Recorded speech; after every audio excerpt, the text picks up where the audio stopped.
पिछली वीडियो में हमने ड्रॉप शैडो टूल और कंट्रोल टूल डिस्कस किए और आज हम शुरू करने जा रहे हैं ब्लेंड टूल। ब्लेंड टूल का व्यूअर्स क्या मकसद है? ब्लेंड टूल से व्यूअर्स हम और एक ऑब्जेक्ट और दूसरे दो ऑब्जेक्ट्स यानी दो ऑब्जेक्ट के दरमियान और बहुत सारे ऑब्जेक्ट से एक दूसरे को कनेक्ट करते हैं और आपस में बहुत सारे ऑब्जेक्ट और ज्यादा ऐड कर लेते हैं। देखते हैं जी कैसे ऐड करते हैं और ऐड होने के बाद हमारा क्या रिजल्ट निकलता है और हम कैसे वो करते हैं।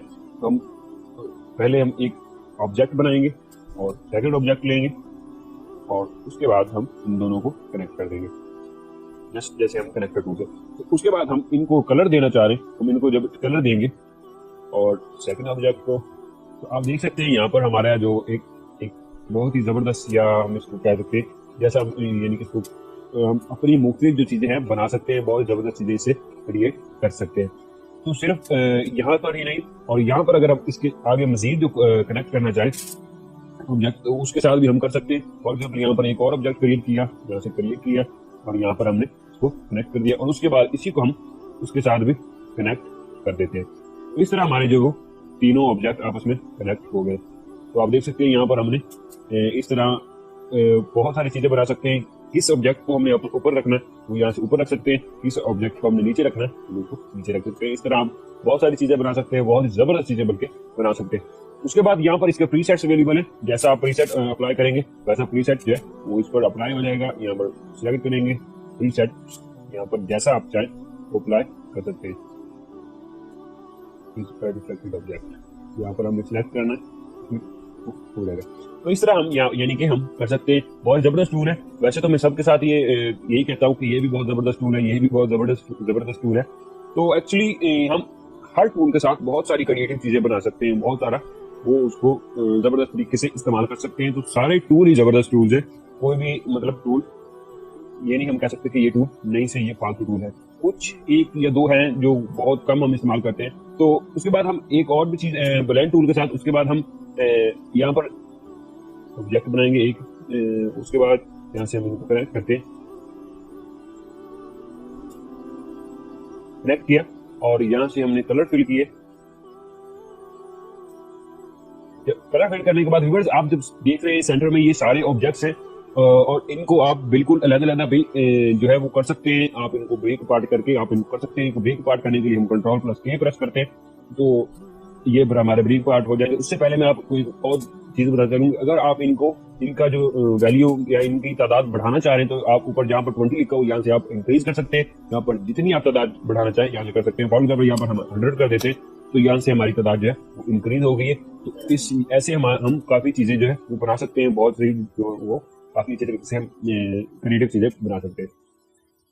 तो इस तरह हम बना सकते हैं। उसके अलावा यहाँ से हम अगर फॉर एग्जाम्पल लाइन पर इस्तेमाल करते हैं, कोई भी ऑब्जेक्ट हम यहाँ से क्रिएट कर सकते हैं, किसी भी ऑब्जेक्ट पर हम अप्लाई कर सकते हैं। फॉर एग्जाम्पल यहाँ पर एक लाइन क्रिएट की, Ctrl+C और फिर V किया और यहाँ पर क्लिक करके इनके जो है इनको क्लिक किया। उसके बाद यहाँ से इनका लाइन का कलर चेंज किया, इसका यहाँ से चेंज करेंगे और यहाँ से इसका हम ब्लैक कर देंगे और इनकी जो इनमें सेंटर में हम यानी कि यहाँ पर हम 50 कर देते हैं और यहाँ से इसको हम रोटेट कर देते हैं। तो आप देख सकते हैं यहाँ पर आप काफी जो है करीब यहाँ पर आप देख सकते हैं स्केच टाइप या एक 3D टाइप वो बन गया है। आपने अक्सर ग्राफिक जो या ग्राफिक डिजाइनिंग या ड्राइंग में देखा होगा, ऐसी चीजें आप देखते होंगे। तो आप जैसी लाइन क्रिएट करके बनाना चाहें जैसे आप बना सकते हैं, बहुत जबरदस्त टूल है। तो यहाँ से इसका बॉर्डर स्टाइल चेंज करना चाहें जैसे आप लाइन का कर सकते हैं तो वो भी साथ में अप्लाई हो जाएगा। खैर हम इनको डिलीट करते हैं और यहाँ से हम अब चलते हैं नेक्स्ट टूल की तरफ, distort tool. Distort tool mean distortion पैदा करना, खराबी पैदा करना। इसका मतलब तो ये बनता है, लेकिन हम इसको खराबी के लिए हम अपना इसको क्रिएटिव इसके लिए हम इससे हम बहुत सी काम की चीजें बना सकते हैं और हम बनाएंगे। तो कैसे बनाते हैं या क्या बनाते हैं, तो यहाँ से हम देखते हैं। फॉर एग्जाम्पल यहाँ पर टूल सेलेक्ट किया, यहाँ पर तो जो फर्स्ट टूल है यहाँ पर इसकी शेप आप देख सकते हैं एक फ्लावर की तरह। तो या इससे हम ऐसी टाइप की चीजें ही बना सकते हैं। तो जब हम इसको क्लिक करके ऑब्जेक्ट पर राइट साइड पर किसी भी डाउन या राइट साइड पर लेके जाएंगे तो आप ये आउट साइड पर जो है वो डिस्टॉर्शन पैदा करेगा, यानी कि फ्रीक्वेंसी या वेव्स जो आउट साइड पर वो लेके जाएगा। जितनी आप करेंगे वो यहाँ पर जाती जाएगी। और अगर इसको लेफ्ट साइड पर जाएंगे तो इन साइड ऑब्जेक्ट की इन साइड पर वो लेके जाना शुरू हो जाएगा। और भी इस तरह आप और भी जो है उसी तरह क्रिएट कर सकते हैं, इसमें और भी ऐड कर सकते हैं। इस तरह आप बहुत सारी इससे चीजें क्रिएट कर सकते हैं। और उसके बाद यहाँ पर सेकंड टूल है, इसके जरिए से हम फ्रीक्वेंसी जो ऐड कर सकते हैं, यानी कि जैसा कि हम म्यूजिक का आपने वेव्स देखी होंगी वो उस तरह उस टाइप का हम ऐड कर सकते हैं। तो यहाँ से हम जो फर्स्ट ये टूल है, इसकी फ्रीक्वेंसी की हाइट कितनी होनी चाहिए वो यहाँ से हम डिफाइन करते हैं, और कितनी फ्रीक्वेंसीज होनी चाहिए, कितनी होनी चाहिए वो यहाँ से हम ऐड करते हैं। तो फर्स्ट ऑफ ऑल हम जस्ट सिंपल यहाँ से ऐड करते हैं, तो 5 फ्रीक्वेंसीज ऐड हो गई है और 61 जो है इसकी हाइट हो गई है। यहाँ से हम ऐड करते हैं फॉर एग्जाम्पल 60, और यहाँ से हम इसकी हाइट थोड़ी सी कम कर देते हैं, यहाँ से हम हाइट कम कर दी। और उसके बाद यहाँ से ये जो 3 मुख्तलिफ टूल है ये भी मुख्तलिफ काम करते हैं, ये मुख्तलिफ व्यूज जो है यहाँ से हम ऐड कर सकते हैं। जैसा कि हम देखा, हमने जैसे टूल सेलेक्ट किया, चेंज किया, तो यहाँ से मुख्तलिफ जो है उसमें चेंजिंग आ गई है, चेंजिंग मुख्तलिफ आ गई, तो हम इनको तीनों को डिसेबल करके और पुरानी शक्ल में आ जाते हैं। चलते हैं नेक्स्ट टूल की तरफ। नेक्स्ट टूल को क्या काम है, जस्ट हम इसको रोटेट करते हैं, किसी भी ऑब्जेक्ट को रोटेट करते हैं। जैसे हम अपने ऑयल पेंट, जैसे आपने देखा होगा ऑयल पेंट को रोटेट करते हैं, तो इस तरह ऑब्जेक्ट भी रोटेट होना शुरू हो जाता है, यानी कि मिक्स होना शुरू हो जाता है, कह सकते हैं। तो रोटेट, यहाँ से हम इसके एग्जांपल देख सकते हैं, ये देख सकते हैं, ये ट्विस्टर, इसको ट्विस्टर बोलते हैं। तो यहाँ से हम इसको इस तरह घुमा कर जो है इसका इस्तेमाल करते हैं। तो यहाँ से हम इस ऑब्जेक्ट को सिलेक्ट करते हैं, इस पर कलर अप्लाई करते हैं, तो यहाँ से इसको हम घुमाते हैं और यहाँ पर इसको अप्लाई करते हैं। थोड़ा सा मैंने रोटेट किया खुद, तो आप देख सकते हैं यहाँ पर हमारा एक ऑब्जेक्ट वो क्रिएट हो गया। जैसा आप बनाना चाहें यहाँ से बना सकते हैं। तो इस तरह हम इसके जरिए से बहुत सारी, मतलब यानी कि हर टूल से हम बहुत सारी क्रिएटिव चीजें बना सकते हैं जब हम जरूरत होती है। तो फिलहाल तो हम सिर्फ यही थोड़ा सा इनको चेक कर लेंगे कि हम इनके साथ क्या क्या काम कर सकते हैं, और फिर नेक्स्ट हम इनके साथ चीजें भी बनाएंगे। तो नेक्स्ट टूल की तरफ चलते हैं, इन्वेलप टूल। फिर व्यूअर्स, इन्वेलप टूल क्या काम करता है देखते हैं जी।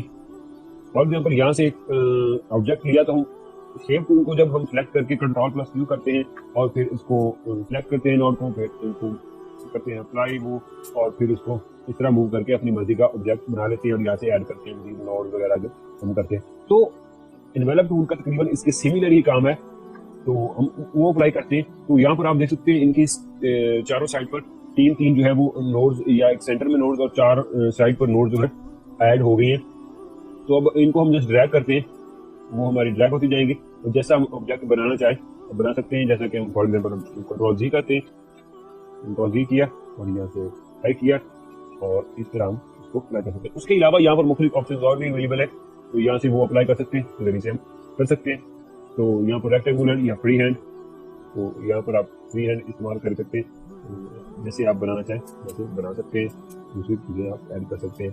तो ये इतना खास इस्तेमाल नहीं होता, क्योंकि हम शेप टूल से सारे ये काम ले लेते हैं, और शेप टूल को हम इस्तेमाल करके ये सारे काम ले लेते हैं। तो इसके भी मजीद इस्तेमाल करेंगे, लेकिन ये इतना खास टूल मैं नहीं समझता है, तो ठीक है, लेकिन मतलब ठीक है। तो चलते हैं जी एक्सट्रूड टूल की तरफ। एक्सट्रूड टूल का क्या काम है, एक्सट्रूड टूल के जरिए से व्यूअर्स हम 3D ऑब्जेक्ट बना सकते हैं, यानी कि 3D ऑब्जेक्ट क्रिएट कर सकते हैं। 3D एक्चुअली 3D नहीं, लेकिन एक 3D जो शक्ल है हमें वो नजर ऐसे आएगा जैसे ये 3D ऑब्जेक्ट है। तो हम ऑब्जेक्ट क्रिएट करते हैं, कलर देते हैं, और यहाँ से एक्सट्रूड टूल का इस्तेमाल करके इसको हम जस्ट क्लिक करके ड्रैग करते हैं। उससे पहले, उसके अलावा यहाँ से जब हम यहाँ पर कुछ प्रीसेट्स अवेलेबल है, यहाँ से जैसा आप बनाना चाहें आप बना सकते हैं 3D ऑब्जेक्ट, ये आप देख सकते हैं, आप ऑब्जेक्ट क्रिएट कर सकते हैं। उसके अलावा अगर आप इनके जो शेडो बैक साइड है वो चेंज करना चाह रहे हैं, Ctrl+A करेंगे, और यहाँ से हम इनको वो चेंज कर सकते हैं कलर इनका। फिर Ctrl+A करेंगे, Ctrl+U करेंगे, हमारे जो तीनों ऑब्जेक्ट वो ज्यादा होंगे।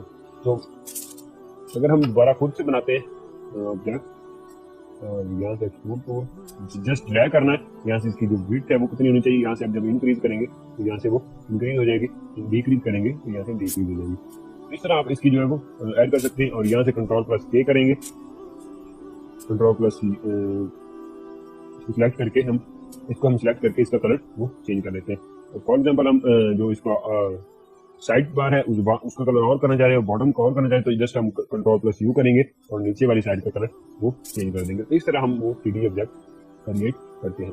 Ctrl+A करके हमने डिलीट कर दिया सबको। तो ये थी हमारी आज की वीडियो। नेक्स्ट टूल है ये ट्रांसपेरेंसी टूल, और फिर कलर आई ड्रॉपर, और फिर उसके बाद यहाँ पर इंटरेक्टिव फील्ड वगैरह जो है आगे टूल्स है। तो ये भी काफ़ी इंटरेस्टिंग टूल है। तो अगली वीडियो हम ये आगे दो टूल डिस्कस करेंगे, और तो हम अगले इंशाल्लाह एक 2 वीडियोस में हम अगले सारे टूल कंप्लीट करके उसके बाद हम यहाँ से मुख्तलिफ इफेक्ट्स जो है मजीद टूल इसके वो यूज करेंगे, और ड्राइंग्स भी बनाएंगे। ड्राइंग्स बनाते वक्त हम इनको इस्तेमाल करेंगे। और भी काफ़ी बातें हैं जो अभी रह गई हैं इंशाल्लाह वो करेंगे हमें अगली वीडियोस में। तो आज के लिए इतना ही काफ़ी।